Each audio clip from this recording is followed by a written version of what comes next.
Assalamualaikum warahmatullahi wabarakatuh.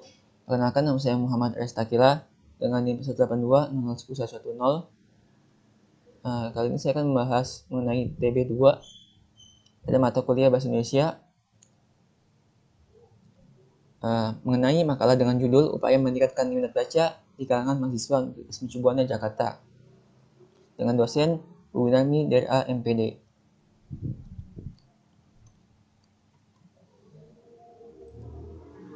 Oke. Mahasiswa adalah seorang pembelajar. Dari perguruan tinggi, salah satu peran mahasiswa ialah sebagai agent of change, yaitu memberikan perubahan ke arah yang lebih baik ke depannya. Mahasiswa ini dididik dengan kekritisan dalam berpikir, dan setiap melakukan sesuatu tindakan bukan hanya sekedar akademik yang diunggulkan oleh mahasiswa, tetapi soft skill termasuk dalam hal bersosialisasi dan berkomunikasi serta kontribusi nyata harus ada dalam diri mahasiswa. Maka dalam perannya, mahasiswa dihadapkan pada dua peran. Yang pertama itu, mahasiswa bertanggung jawab sebagai mahasiswa yang sedang belajar di bangku perkuliahan. Sedangkan di sisi lain yaitu, mahasiswa mempunyai minat dan bakat mereka melalui berbagai aktivitas di luar perkuliahan. Senjata utama mahasiswa itu adalah membaca. Membaca merupakan kegiatan melihat tulisan, bacaan, dan proses memahami isi teks dengan bersuara atau dalam hati. Membaca adalah gerbang ilmu pengetahuan. Siapa saja yang membaca akan memperoleh ilmu pengetahuan, dan dengan kita banyak membaca akan dapat mengubah hidup seseorang atau menaikkan derajat seseorang. Tahukah kalian bahwa Indonesia ini menempati ranking ke-62 dari 70 negara berkaitan dengan tingkat literasi, atau berada di 10 negara terbawah yang memiliki tingkat literasi rendah. Budaya membaca mahasiswa saat ini pada umumnya masih rendah. Hal ini bukan semata-mata kesalahan dari mahasiswa itu sendiri, tetapi tidak menutup kemungkinan justru disebabkan oleh kurangnya perhatian dan peran pengelola perpustakaan dan tenaga pengajar dalam menumbuhkan iklim yang kondusif dan dapat merangsang mahasiswa yang untuk gemar membaca. Pembinaan dan pengembangan minat baca mahasiswa tidak hanya bertanggung jawab dosen bidang studi Bahasa Indonesia saja, tetapi tanggung jawab bersama antara dosen bidang studi yang lainnya, orang tua, dan yang tidak kalah penting itu adalah guru pustakawan, sehingga benar-benar dapat mengemban misinya menumbuhkan minat baca mahasiswa itu sendiri. Di makalah kali ini atau topik kali ini kita akan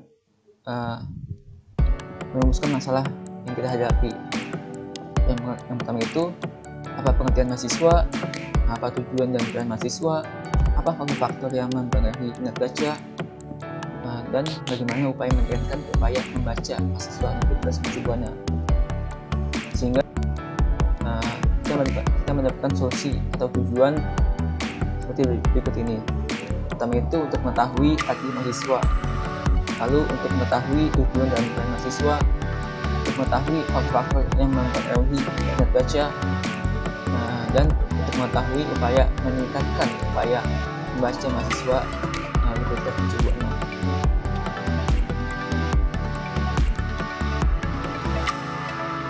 Lanjut. Apa sih mahasiswa itu? Mahasiswa merupakan generasi muda yang memiliki kesempatan mengenyam pendidikan formal di perguruan tinggi. Sebagai generasi penerus bangsa yang memiliki intelektual, mahasiswa ini tentunya memiliki peran tanggung jawab ideologis sebagai pewaris utama perjuangan bangsa Indonesia, maupun tanggung jawab profesional untuk dipersiapkan sebagai ahli pada bidang-bidang tertentu, supaya dapat berperan aktif di dalam proses pembangunan. Dapat kita ketahui, dalam catatan sejarah bangsa Indonesia terbukti bahwa mahasiswa ini berperan aktif atau besar atas berdirinya reformasi pada tahun 1998. Termasuk pula organisasi mahasiswa yang memberikan sarana kepada para mahasiswa dalam memberikan sumbangsinya terhadap kemampuan serta pergerakan mahasiswa. Sebagai generasi penerus dan agen perubahan, mahasiswa diharapkan mampu untuk bisa memanfaatkan organisasi mahasiswa sebagai salah satu sarana pembelajaran untuk bisa mewadahi kemampuan mahasiswa dan pengembangannya. Nah, caranya itu dengan aktif terlibat dalam berpartisipasi di dalam organisasi mahasiswa melalui berbagai kegiatan-kegiatan yang ada di dalamnya guna membentuk diri sebagai organisasi atau organisatoris yang handal dan dapat memberikan perubahan terhadap diri sendiri dan lingkungan serta bangsa. Dalam perannya, mahasiswa ini memegang peran sebagai agent of change. Tentunya mahasiswa ini diharapkan memiliki kekuatan baik secara intelektual maupun moral. Namun semua itu tidak akan dapat terwujud tanpa sesuatu yang mewadahinya, sekaligus menjadikan proses untuk memberdayakan mahasiswa. Maka untuk mewadahinya, organisasi mahasiswa ini memiliki peran sangat penting sebagai salah satu sarana pendidikan politik bagi perkembangan mahasiswa.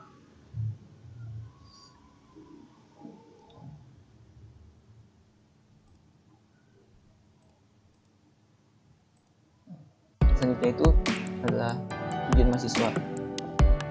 Yang pertama itu mengubah pola pikir. Seorang mahasiswa akan membaca masalah kemudian mengubah kapabilitas dirinya sendiri untuk mengatasinya. Lalu mencoba mencari sumber daya di luar yang dia punya dan kemudian berusaha mencapai tujuannya dengan seselektif mungkin.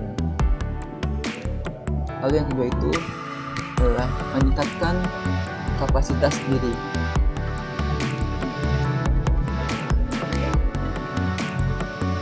Jadi yang harus dimiliki mahasiswa itu adalah dua hal yang saya tahu, yaitu soft skill dan hard skill. Hard skill itu adalah sebuah kemampuan mahasiswa yang didapatkan lewat perkuliahan, tergantung bidangnya masing-masing. Misalnya kalian kuliah di teknik sipil, maka kalian akan menguasai bidang-bidang sipil gitu, teknik sipilnya. Lalu yang kedua itu ada soft skill. Nah, ini adalah kemampuan yang didapatkan dari aktivitas sosial di kampus yang meliputi hobi, komunikasi, dan yang lainnya. Lalu yang ketiga itu adalah memperoleh gelar dan sertifikat akademik. Nah, tapi kita ketahui bahwa dunia kerja saat ini semakin ketat dan banyak membutuhkan orang-orang yang keahliannya dapat dibuktikan.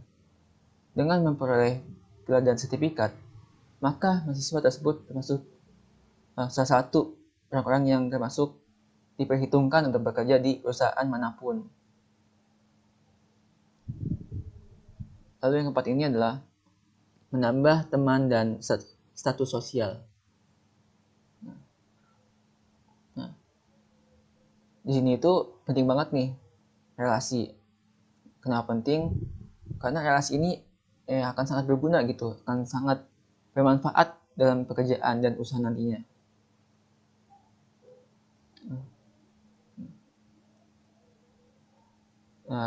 Secara rincinya, mahasiswa itu mempunyai peran. Yang pertama itu, mahasiswa sebagai iron stock. Artinya, mahasiswa itu dituntut untuk memiliki kepribadian yang baik, seperti akhlak yang terpuji. Kita tahu nih bahwa generasi muda bangsa Indonesia ini yang akan melanjutkan kepemimpinan Indonesia di tahun yang akan datang. Dan Indonesia ini bukan kekurangan kalangan intelektual, tetapi kekurangan orang yang berakhlak. Disinilah mengapa mahasiswa itu sangat penting memiliki fungsi ini. Lalu yang kedua itu sebagai agent of change. Nah, mahasiswa ini adalah agen pengubah yang harus berdiri di barisan paling depan sebagai untuk menyuarakan aspirasi rakyat. Apabila ada yang salah dengan pengelolaan negara ini, maka peran mahasiswa itu sebagai agen perubahan yang harus muncul gitu. Itulah sebabnya mahasiswa kerap melakukan gerakan-gerakan mahasiswa melalui berbagai aksi di lapangan. Lalu gerakan mahasiswa ini ada yang bersifat intelektual dan ada yang bersifat aksi di lapangan sesuai dengan aturan hukum yang berlaku. Keduanya ini dilakukan sesuai dengan kebutuhan dan kondisi di lapangan. Lalu yang ketiga itu mahasiswa sebagai guardian of value. Nah, perannya ini adalah bagaimana mahasiswa ini bisa menjaga nilai-nilai kebaikan yang ada di masyarakat. Contohnya seperti nilai kejujuran, gotong royong, empati, keadilan, integritas, dan sebagainya. Dan ini adalah hal yang harus dipertimbangkan atau dipertahankan keberadaannya di masyarakat.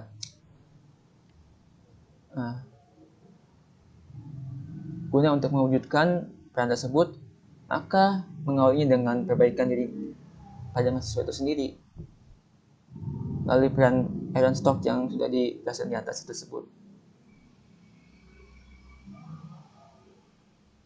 Nah, yang keempat itu ada mahasiswa sebagai moral force. Nah,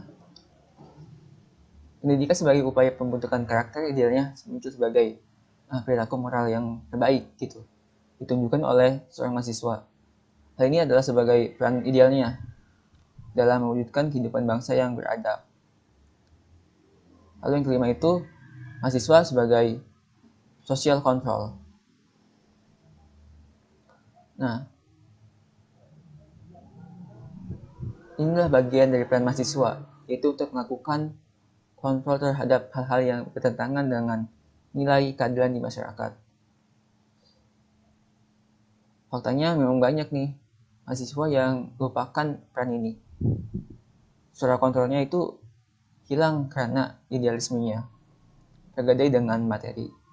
Untuk mendukung peran tersebut dibutuhkan ilmu, dan ilmu itu yang didapat dari aktivitas membaca.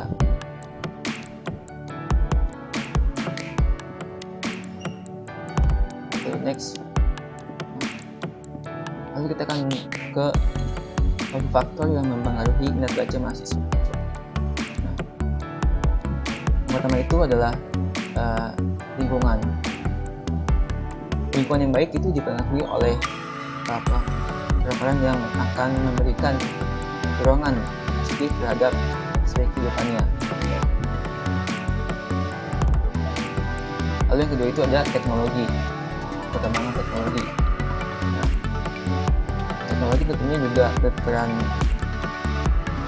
negatif nih terhadap si pengguna teknologi tersebut. Salah satunya dengan adanya teknologi seperti e-book. Nah, buku yang biasanya kita baca dengan jumlah eksemplar itu yang tebal, yang tak terlihat lagi, karena sudah dikemas dalam bentuk e-book dalam aplikasi gadget, sehingga minat untuk membaca buku dalam bentuk eksemplar atau fisik sudah menurun, dan pengguna teknologi lebih sering membuka gadget daripada membuka buku. Bagaimanapun tampilan keutamaan yang ditunjukkan oleh e-book, membaca buku dengan eksemplar atau fisik tidak akan pernah tergantikan.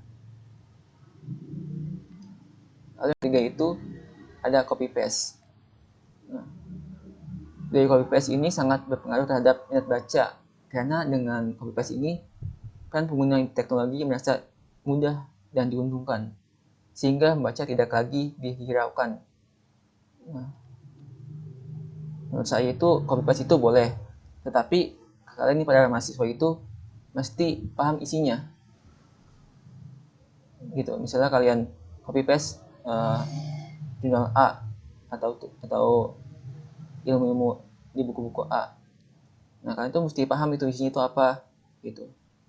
Dan hanya copy paste saja. Nah, yang keempat itu adalah sarana yang kurang memadai. Nah, Di antara sarana pembaca adalah buku pembacaan. Lokasi atau tempat membaca yang nyaman, buku bacaan yang menarik, serta tempat membaca yang nyaman juga akan memberikan daya tarik tersendiri pada pembaca. Lalu yang kelima itu adalah kurangnya motivasi. Nah, motivasi membaca ini sangat dibutuhkan untuk mendorong seseorang gemar membaca. Jika seseorang sudah mengetahui dalam memahami manfaat dari membaca, maka seseorang akan menyadari betapa pentingnya membaca dan ketertarikannya akan semakin tinggi untuk membaca. Oke, next. Di sini upaya untuk meningkatkan upaya membaca mahasiswa Universitas Mercubuana. Nah, membaca ini merupakan keterampilan yang sangat penting nih, yang diperoleh setelah seseorang dilahirkan. Bukan keterampilan bawaan yang dapat dikembangkan, dibina dan dipupuk melalui kegiatan belajar mengajar. Selain itu, lakukan atau melalui membaca, seseorang dapat berkesempatan melakukan refleksi dan meditasi, sehingga budaya baca lebih terarah pada budaya intelektual daripada budaya hiburan yang dangkal.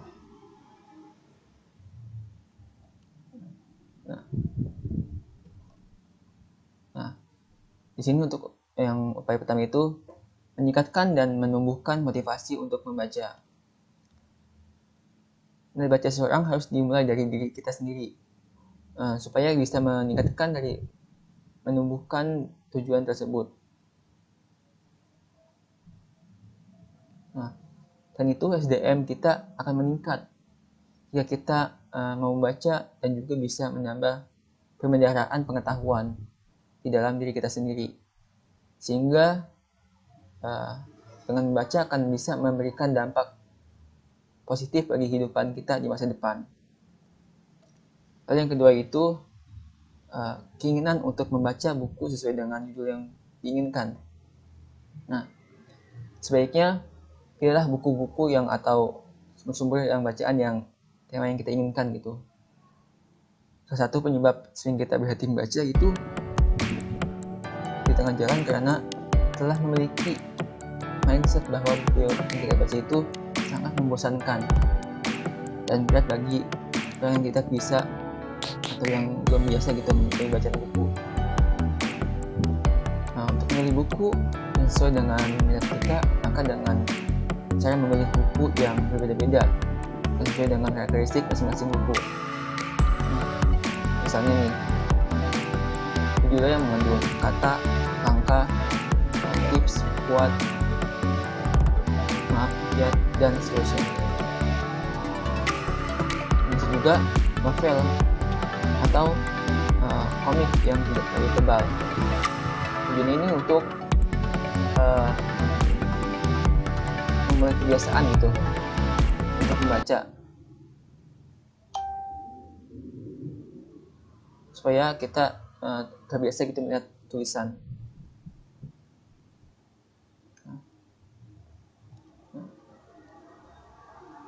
Lalu upaya untuk menumbuhkan minat baca generasi era milenial.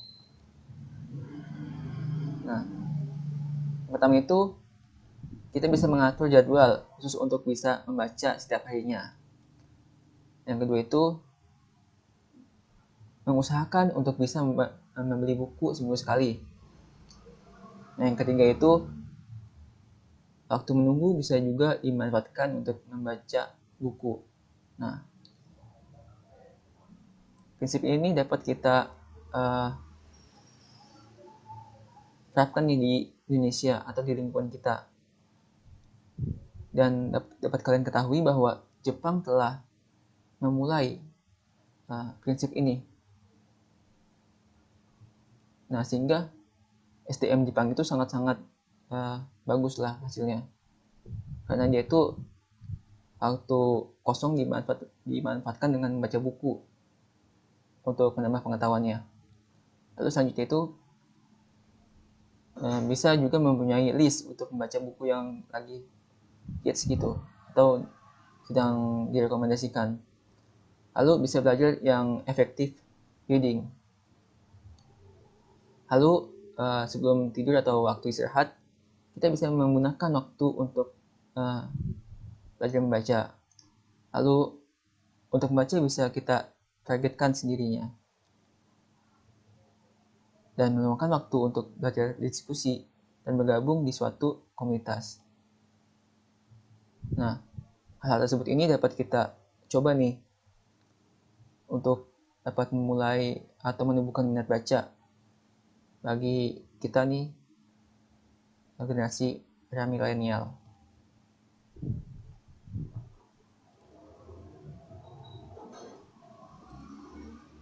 Oke, kesimpulan.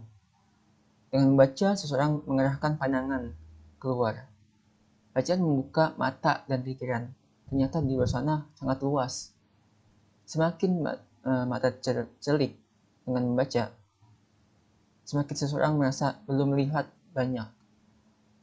Oleh karena itu, membaca dapat mengubah bukan hanya sudut pandang atau mindset seseorang, tapi juga bisa mengubah hidup secara total. Sehingga dengan membaca, seseorang tidak hanya mendapatkan pencerahan, tetapi juga bisa muncul dari membaca itu. Kemudian diolah, disistematisasikan, dikemas ke dalam sebuah tulisan yang menarik dan layak dijual.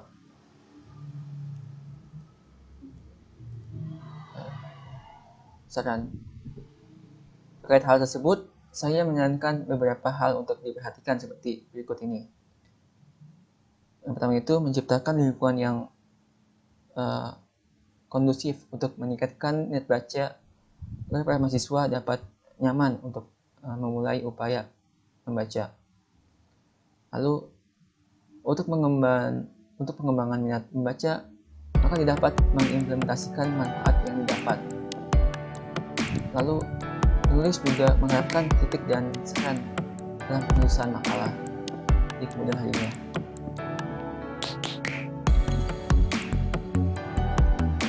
Berikut adalah daftar pustaka yang saya gunakan untuk menyusun makalah ini.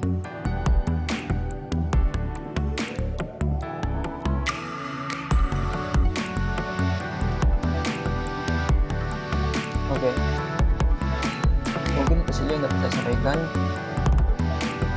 Selebihnya mohon maaf bila ada kekurangan kata atau kalimat. Sekian dari saya. Wassalamualaikum warahmatullahi wabarakatuh.